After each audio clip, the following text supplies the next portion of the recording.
आंबेडकर, महात्मा ज्योतिबा फुले, सावित्रीबाई फुले, अण्णाभाऊ साठे, अहिल्याबाई होळकर, छत्रपती शिवाजी महाराज, छत्रपती संभाजी महाराज या सर्वांना, या सर्व महामानवांना मी सुरुवातीला मनापासून आपल्या सगळ्यांच्या वतीने अभिवादन करतो। आज सिंदखेडराजा येथे एक भव्य मोर्चा आपल्या सगळ्यांच्या माध्यमातून मतदारसंघाच्या वतीने आपण आयोजित केलेला आहे। स्वर्गीय संतोषराव देशमुख, मस्साजोगचे सरपंच आणि परभणीचे सोमनाथजी सूर्यवंशी यांच्या हत्येचा निषेध करण्यासाठी आणि जे जबाबदार असतील त्यांच्यावर ताबडतोबीने कारवाई झाली पाहिजे यासाठी आज आपला हा मोर्चा सिंदखेडराजा येथे आयोजित केला आहे। राष्ट्रमाता जिजाऊच्या जन्मस्थान असलेल्या या पावन भूमीमधून या राजवाड्यासमोरून हा मोर्चा आता थोड्याच वेळात याची सुरुवात होईल। तहसीलदारांना आपण निवेदन देणार आहोत आणि तहसीलदारांच्या माध्यमातून राज्य सरकारला सुद्धा ते निवेदन प्राप्त होऊन या दोघांच्याही मारेकऱ्याला ताबडतोबीने शिक्षा झाली पाहिजे, त्वरित त्याच्यावर कारवाई झाली पाहिजे ही मागणी घेऊन तुम्ही आम्ही सगळेजण आता तहसील ऑफिसवर या ठिकाणी धडकणार आहोत। खरं म्हणलं तर स्वर्गीय संतोषराव देशमुख मस्साजोगचे 3 वेळा सरपंच, 2दा जनतेतून निवडून आले आणि एकदा सदस्यामधून निवडून आले। एक अतिशय उत्तम काम त्या भागामध्ये, एक अतिशय चांगली सरपंचाची कारकीर्द त्या गावामध्ये, कुठेही डाग लागणार नाही अशी 12-15 वर्षाची त्यांची कारकीर्द, कोणाच्याही हाकेला ओ देणारा माणूस, कोणाच्याही कामी पडणारा माणूस, रात्र असो दिवस असो थंडी असो पाऊस असो कशाची तमा न बाळगता ज्या लोकांनी मला निवडून दिलं त्या लोकांच्या हाकेला ओ देऊन धावणारा हा माणूस आज अचानकपणे त्याची हत्या होते, निघृणपणे त्याला मारल्या जातं, वेगळ्या प्रकारचे त्याच्यावर आरोप होतात। एकही 15 वर्षाच्या काळामध्ये एकही आरोप न झालेला आमचा हा सरपंच निघृणपणे मारला जातो। शाहू फुले आंबेडकर यांच्या महाराष्ट्रामध्ये अतिशय क्रूर पद्धतीने त्याची हत्या होते। हे खरोखर अमानवीय आणि विचाराच्या पलीकडे असलेलं एक क्रूर काम या बीड जिल्ह्यामध्ये केज तालुक्यामध्ये त्या ठिकाणी प्रामुख्याने झालेलं आहे। आमचे सोमनाथ सूर्यवंशी सुद्धा त्या ठिकाणी न्यायालयीन कोठडीमध्ये त्यांचा मृत्यू होतो, त्यांना मारलं जातं, पोलिसी अत्याचारात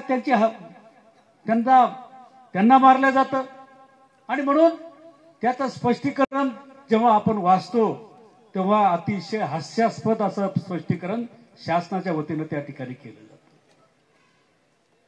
संतोषराव देशमुख हे काही एका जातीचे धर्माचे प्रतीक त्या ठिकाणी नव्हते। मंडळी, मी आपल्याला सांगू इच्छितो की हा कोणत्या जातीच्या धर्माच्या पंथाच्या विरुद्ध तुम्ही आम्ही सगळेजण एकत्र आलो नाहीये, कोणाला विशेष टार्गेट करून आपण या ठिकाणी एकत्र आलो नाहीये, तर एक अमानवीय पद्धतीने जी हत्या आपल्या या राज्यामध्ये होते, छत्रपतींच्या राज्यामध्ये, शाहू फुले आंबेडकरांच्या राज्यामध्ये, त्याचा निषेध करण्यासाठी आणि जे कोणी आरोपी असतील त्यांना शिक्षा करण्यासाठी लवकर शिक्षा झाली पाहिजे, ते पकडले पाहिजेत, यासाठी आपण या ठिकाणी एकत्र आलो आहे। कोणी चुकीचा समज करून घेऊ नये की आम्ही कोणाच्या विरुद्ध आहोत, आम्ही जरूर विरुद्ध आहोत, पण अमानवीय कृत्य त्यांनी केलं त्यांच्या 100% आम्ही विरोधात आहोत हे सुद्धा आज या मोर्चाच्या निमित्तानं सांगितलं पाहिजे. म्हणून आज परवा बीडला मोर्चा निघाला. 1 लाखाच्या वर लोक होते. 1 लाखाचे. महाराष्ट्रातल्या अनेक जिल्ह्यातले लोक तिथे गेले. ते काय एका जातीचे होते, ते एका धर्माचे होते, एका पंथाचे होते. तर तिथं जमलेला हा लाखोचा समुदाय महाराष्ट्राच्या कान्या कोपऱ्यातून सगळ्या जाती धर्माच्या पंथाच्या लोकांनी त्या ठिकाणी एकत्र आले होते. आणि बीड जिल्ह्यातल्या सगळ्या राजकीय पक्षाच्या लोकांनी आपले राजकीय जोडे बाजूला ठेवून कोण कोणत्या पक्षाचं आहे, कोण कोणत्या संघटनेचं आहे, हा सगळा विचार बाजूला ठेवून स्वकीय आणि सरकारमधले सुद्धा आमदार खासदार, माजी आमदार खासदार त्या ठिकाणी त्या मोर्चाच्या निमित्तानं त्या ठिकाणी उपस्थित होते. संदीप भैया क्षीरसागर असतील, त्या ठिकाणी आमचे सोळंके साहेब असतील, प्रकाशदादा, बजरंगजी सोनवणे त्या ठिकाणी असतील, त्या ठिकाणी अनेक आमदार होते, खासदार होते, संभाजीराजे त्या ठिकाणी आले होते. आणि मी खास करून अभिनंदन करेल आमचे सहकारी जितेंद्रजी आव्हाड यांचं. जितेंद्रजी आव्हाड त्या ठिकाणी आलेत आणि सगळे जाती भेदीचे सगळे भिंत ओलांडून मी केवळ माणुसकीच्या नात्यानं इथं आलेलो आहे हे त्या ठिकाणी जितेंद्रजींनी सांगितलं. आपण टाळ्या वाजवून त्यांचं त्या ठिकाणी स्वागत केलं. त्यांना अनेक मेसेज गेले, अनेक SMS गेले, फेसबुकवर त्यांच्यावर टीका झाली, व्हॉट्सअपवर त्यांच्यावर टीका झाली, तुटून पडले लोक, काही लोक त्यांच्या विरुद्ध. त्यांना अश्लील शब्दामध्ये त्या ठिकाणी सांगितलं गेलं, त्यांना वेगळ्या पद्धतीने टॉर्चर करण्याचा प्रयत्न झाला. पण शेवटी जितेंद्रजी हे शाहू फुले आंबेडकर यांच्या चळवळीतले काम करणारे एक कार्यकर्ते आहेत. आणि हे कार्यकर्ते त्या ठिकाणी असल्यामुळं आणि आज या महाराष्ट्रामध्ये कुठे अन्याय होत असेल, अत्याचार होत असेल तर कुठं धावून आपण गेलं पाहिजे, धावून गेलं पाहिजे या नात्यानं त्या ठिकाणी ते गेलेत आणि स्वतःच्या भावना सुद्धा त्या ठिकाणी त्यांनी व्यक्त केल्या. संतोष देशमुख हे गावचे सरपंच ज्या पद्धतीने त्या भागामध्ये त्या जिल्ह्यामध्ये अशा प्रकारचे अत्याचाराचे कार्यक्रम चालू आहेत, मागील 15-20 दिवसापासून आपण पाहतोय, टीव्हीवर दररोज चालतो. आज 21 दिवस झाले मारेकरी पकडल्या जाऊन रांगणे आलेत. 21 दिवस झाले. ते महाराष्ट्रात आहेत की नाही शंका आहे. मला तर शंका आहे की ते देशात आहेत की नाही शंका आहे. त्यांच्या पाठीमागे असलेलं राजकीय पाठबळ जर लक्षात घेतलं तर ते कुठेही देशामध्ये जगामध्ये पळून जाऊ शकतात. एवढी ताकद राजकीय पाठीराखे त्यांच्या पाठीमागे आहे. आणि आपण टीव्हीवर पाहतो काय चाललं तिथे. काही लोक खुशाल बंदुकी उडून राहिले, गोळीबार करतायत, गाडी चालवताना एका हातात स्टेअरिंग दुसऱ्या हातात बंदूक. अरे आपल्याकडे एका हातात स्टेअरिंग असते, दुसऱ्या हातात मोबाईल असतो, पण बीडमध्ये मात्र एका हातात स्टेअरिंग आणि दुसऱ्या हातात बंदूक असते. फायरिंग करत ते त्या ठिकाणी चालतात, गोळ्या उडवत त्या ठिकाणी चालतात. किती प्रकारचे लायसन त्या ठिकाणी दिल्या गेले, लायसन दिल्या गेले का बिना लायसनचे हे बंदुका त्या ठिकाणी चालवतात, ही शंका सुद्धा तुमच्या आमच्या मनात त्या ठिकाणी येते. अनेक अधिकारी तिथे जायला धजावत नाही. तिथे गेले तर 2 नंबरची कामं करावं लागतात, नको त्या ठिकाणी लोकांना संरक्षण द्यावं लागतंय, सगळ्या गोष्टी त्या ठिकाणी करावं लागतात. आणि म्हणून या जिल्ह्यामध्ये परळी तालुक्यामध्ये नेमकं चाललं काय हा प्रश्न संपूर्ण महाराष्ट्राला त्या ठिकाणी पडलेला आहे, संपूर्ण महाराष्ट्राला. आणि आज ज्यांचं नाव या संतोष देशमुख यांच्या बाबतीमध्ये येते त्यांच्या बाबतीमध्ये सातत्यानं जिल्हा काय महाराष्ट्र ओरडून ओरडून सांगतोय की त्या धनंजय मुंडेंचा राजीनामा ताबडतोब घ्या.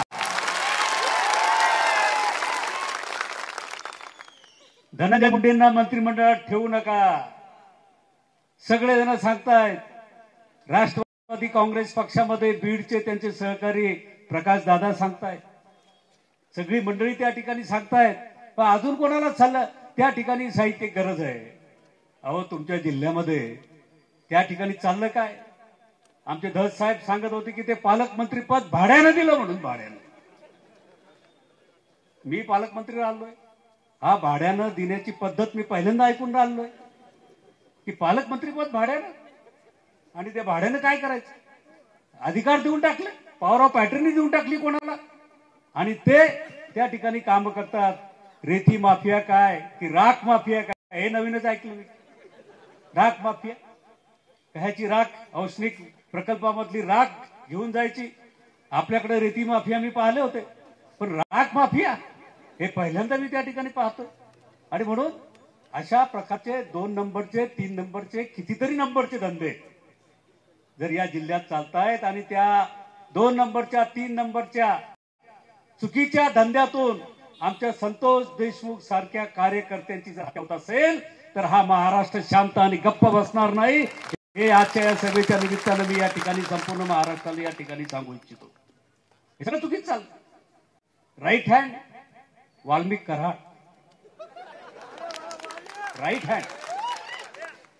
राईट हँड तेच.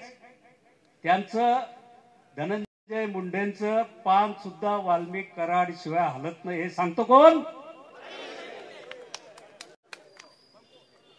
पंकजाताई सांगतात की त्याचं पान, आता पान कसं हलते काय हलत ते मला माहित नाही, पण याचा अर्थ सरळ आणि सोपा अर्थ आहे की या सगळ्या गोष्टीच्या पाठीमागे जे आहेत, वारंवार मी त्यांचं नाव घेऊ इच्छित नाही.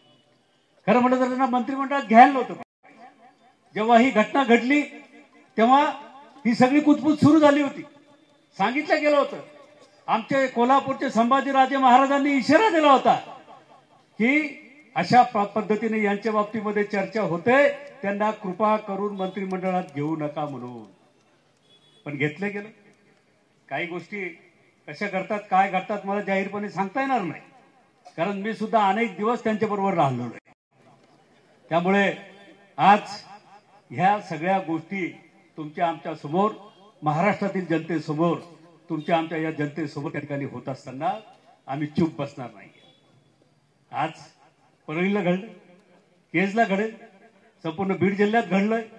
त्याचं लोन शेजारच्या जालन्यात येईल, आणि जालन्याला लागून सिंदखेड येऊ शकते, कुठे जाऊ शकत नाही हे लोन. त्यामुळे तिकडं जे घडलं ते आपल्या भागात आपल्याला अजिबात त्या ठिकाणी घडू द्यायचं नाहीये, अजिबात घडू द्यायचं नाहीये. आपल्याकडे कोणी अन्याय करत असेल, अत्याचार करत असेल तर निश्चितपणे त्या ठिकाणी कायदा हातात घ्या असं मी म्हणणार नाही. कायद्यानं आणि नियमानं त्याच्यावर आपण चांगल्या पद्धतीनं कारवाई प्रशासनाला त्या ठिकाणी करून दाखवण्याची हिंमत आमच्यामध्ये त्या ठिकाणी आहे, जी बीडमध्ये आज मला दिसत नाही. प्रशासन ठप्प झालेलं आहे, प्रशासन हलत नाहीये, प्रशासनावर दबाव त्या ठिकाणी आहे. मागील अनेक काळापासून अनेक लोकांवर गुन्हे दाखल होत असताना ते गुन्हे दाखल करून घेण्यासाठी त्या ठिकाणी पोलीसवाले त्या ठिकाणी काम करत नाही. किती वाईट पद्धतीनं त्या ठिकाणी प्रशासन चालते, आणि सर्वसामान्य माणूस त्या ठिकाणी होरपळून राहिलेला आहे, हे आपण त्या ठिकाणी पाहिलेलं आहे. अरे काही वर्षापूर्वी कोपर्डीची घटना घडली होती. कोपर्डीच्या घटल्यानंतर संपूर्ण महाराष्ट्र पेटला होता. पूर्ण महाराष्ट्र नाही, देशात त्याचं लोन त्या ठिकाणी गेलं होतं. आणि त्या कोपर्डीच्या घटनेच्या नंतर, तो अत्याचार त्या ठिकाणी झाल्यानंतर आपण सगळे पेटून उठलो होतो.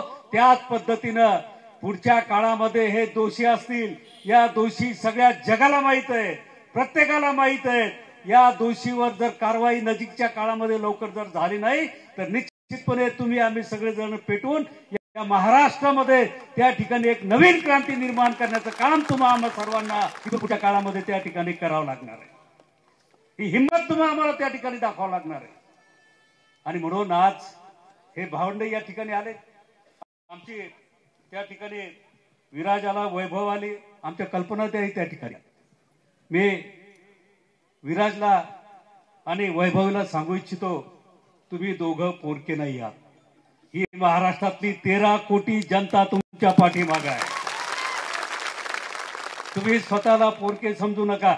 आम्ही सिंदखेडराजा तालुक्यातील, देऊळगाव तालुक्यातील या विधानसभा मतदारसंघामधली सगळ्या जाती धर्माची पंथाची लोक आम्ही तुमच्या पाठीमागे तर आहोत, पण महाराष्ट्र हा तुमच्या पाठीमागे आहे हे तुम्ही त्या ठिकाणी विसरू नका. आणि स्वतःला पोरकं त्या ठिकाणी समजू नका. आणि भविष्यामध्ये तुमच्या उत्थानासाठी, तुमच्या जीविकेसाठी, तुमच्या शिक्षणासाठी, तुमच्या सगळ्या काही भलं होण्यासाठी आज महाराष्ट्र पुढे येऊन राहिलेला आहे. संभाजीराजेंनी परवा घोषणा केली, अनेक लोकांनी सुद्धा घोषणा केली आणि मी त्यात एक भर घालू इच्छितो की त्याच्यामध्ये भर जी काही आर्थिक असेल, सामाजिक असेल, ती भर घालण्याचं काम सुद्धा आमची सिंदखेडराजा विधानसभा मतदारसंघामधली मंडळी ही प्रामुख्याने त्या ठिकाणी करेल, हा विश्वास आणि खात्री सुद्धा आजच्या या सभेच्या निमित्ताने मी आपल्या सगळ्यांना याकडे देऊ इच्छितो। आणि छोटी हत्या करायची, मारणं, आपण कोणाचा गळा दाबून मारणं समजतो, कोणाला गोळी घालून मारलेलं आपण पाहिलेलं आहे, कोणाला चाकू खुपसून मारलेलं आपण त्या ठिकाणी पाहिलेलं आहे, रोडवरचे ऍक्सिडेंट आपण पाहिलेले आहे, माणसं मरताना, माणसं मेलेले आपण पाहिलेले। पण संतोषरावची जी हत्या ज्या पद्धतीने झाली ना, ज्या पद्धतीने, ज्या प्रकारे झाले, छत्रपती संभाजीराजेंचं उदाहरण आपण सगळ्यांनी दिलं, ते कदाचित आपण पाहिलं नाही, त्या काळात आपण नव्हतो, आपल्याला ते इतिहासामध्ये वाचायला मिळते। पण जेव्हा पुढचा इथून पुढच्या काळामधला इतिहास जेव्हा लिहिला जाईल ना, तेव्हा छत्रपती संभाजी महाराजांच्या झालेल्या हत्येच्या पलीकडे सुद्धा संतोषरावची हत्या झाली हे इतिहासात त्या ठिकाणी नमूद केलं जातं आपल्याला दिसणार आहे। इतकी क्रूर हत्या ज्याचं वर्णन मागच्या एक दोन लोकांनी या ठिकाणी केलं, एवढी क्रूर हत्या आजच्या काळामध्ये 21व्या शतकात आपण वाटचाल करतोय, एवढी क्रूर हत्या आणि काही संबंध नसताना निर्दोष माणूस, अकलंकित माणूस, एवढी क्रूर हत्या अशा पद्धतीने त्यांची होते, तेव्हा हे माणुसकीच्या पलीकडं ह्या सगळ्या गोष्टी त्या ठिकाणी जाऊन पोहोचलेल्या आहेत, हे आम्हा सगळ्यांना त्या ठिकाणी पाहायला मिळते। आणि म्हणून आज आपण मोर्चा काढणार आहोत, निवेदन देणार आहोत। आज आपल्या जिल्ह्यामध्ये चिखली आणि इतर ठिकाणी सुद्धा अशा प्रकारचे मोर्चे आयोजित केले। महाराष्ट्रात पुढच्या काळामध्ये अशा प्रकारचे मोर्चे आपल्याला आयोजित करून आपल्या अन्यायाला वाचा फोडण्याचं काम आपल्याला त्या ठिकाणी करायचंय। आमचे सोमनाथजी सूर्यवंशी, काय दोष होता यांचा, तरुणाचा, तरुण माणूस, न्यायालयीन कोठडीत त्याचा मृत्यू होतो, कुठेतरी विडंबना होते, हा माणूस रस्त्याच्या बाजूला जाऊन ते पाहत असतो, शूटिंग करत असतो म्हणून पोलीस पकडतात आणि बेदम मारतात। हो, पोलीस कुठे तिथे पोलीस स्टेशन मध्ये नेऊन, कोठडीत नेऊन बेदम त्याला त्या ठिकाणी मारहाण होते, हे काय पद्धत? आणि सांगितलं जातं की त्याला श्वासोश्वासाचा त्रास होता, दम्याचा त्रास होता म्हणून। काहीतरी आपल्या मागचं काहीतरी मिटवायचं, आपल्यावरचं बालन काहीतरी टाळायचं, यासाठी चाललेला हा प्रकार त्या ठिकाणी होतो। आणि म्हणून डॉक्टर बाबासाहेब आंबेडकर यांनी घटना दिली, त्या घटनेत अशा प्रकारचे अधिकार प्रशासनाला दिलेले आहेत का? बाबासाहेबांची घटना ही पूर्ण देशासाठी होती, सर्व समाजासाठी होती, सर्व धर्मासाठी त्या ठिकाणी होती। आणि ही घटना देत असताना अशा प्रकारचे अधिकार कोणालाही त्या ठिकाणी दिले नव्हते। कायदा न्यायानं त्या ठिकाणी सगळ्यांची चौकशी करा, योग्य ते त्या ठिकाणी न्याय द्या, कोर्टात प्रकरण चालेल, कोर्ट ठरवेल त्याला काय शिक्षा द्यायची, पोलीस आणि प्रशासन त्या ठिकाणी ठरवू शकत नाही की कोणाला काय शिक्षा द्यायची म्हणून। न्यायालय बसलेलं आहे, न्यायमूर्ती बसलेलं आहे, आपलं तालुका कोर्ट आहे, जिल्हा कोर्ट आहे, हायकोर्ट आहे, सुप्रीम कोर्ट आहे, हे सगळे त्या ठिकाणी ठरवतील की कोणाला काय त्या ठिकाणी शिक्षा द्यायची म्हणून। पण अलीकडच्या काळात हातात कायदे घ्यायला लागले, सगळ्या गोष्टी त्या ठिकाणी करायला लागले, सरकार आहे। या ठिकाणी सांगितलं गेले की 232-33 आमदार जर सरकारचे त्या ठिकाणी असल्यानंतर कठोरपणे वागण्याचं काम सरकारला पुढच्या काळामध्ये त्या ठिकाणी करावं लागेल। कोणाचाही मुलायजा ठेवू नका, कोण कोणाच्या जवळचा, कोण कोणाच्या दूरचा, कोण कोणाचा मित्र, कोण कोणाचा नातेवाईक, हेच न ठरवता या दोन्ही प्रकारामध्ये निपक्षपणे आणि चांगल्या पद्धतीने जर त्या ठिकाणी कारवाई झाली तरच महाराष्ट्रातील 13 कोटी जनतेला वाटेल की हे सरकार आपलं त्या ठिकाणी आहे म्हणून। नाहीतर लोक समजदार आहेत, लोकांना समजते कोणावर कोणता दबाव आहे, अमकय टमकय, असं आहे तसं आहे म्हणून कधी त्या ठिकाणी कोणत्याही प्रकारे उपेक्षा न करता आपण सगळ्यांनी सरकारला आपण विनंती करत आहोत की ताबडतोबीने या दोन्ही गोष्टीचा छडा लावा, तपास चांगल्या पद्धतीने करा, आरोपी त्या ठिकाणी अटक करा आणि न्यायालय ज्या पद्धतीने ताबडतोब फास्ट ट्रॅक कोर्टामध्ये ही केस त्या ठिकाणी चालली पाहिजे। फास्ट ट्रॅक कोर्टामध्ये, फास्ट ट्रॅक कोर्टामध्ये जलद गतीने त्या ठिकाणी सुनावणी होऊन आपण आरोपींना शिक्षा द्या, एवढीच अपेक्षा आणि विनंती आजच्या या मोर्चाच्या निमित्ताने मी या ठिकाणी व्यक्त करतो आणि आपल्या सगळ्यांचा आभार मानून थांबतो। आणि याच्यानंतर आमच्या वैभवी ही आपल्या समोर 2 शब्द बोलेल आणि त्याच्यानंतर आपण मोर्चाने तहसील ऑफिसवर जायचंय।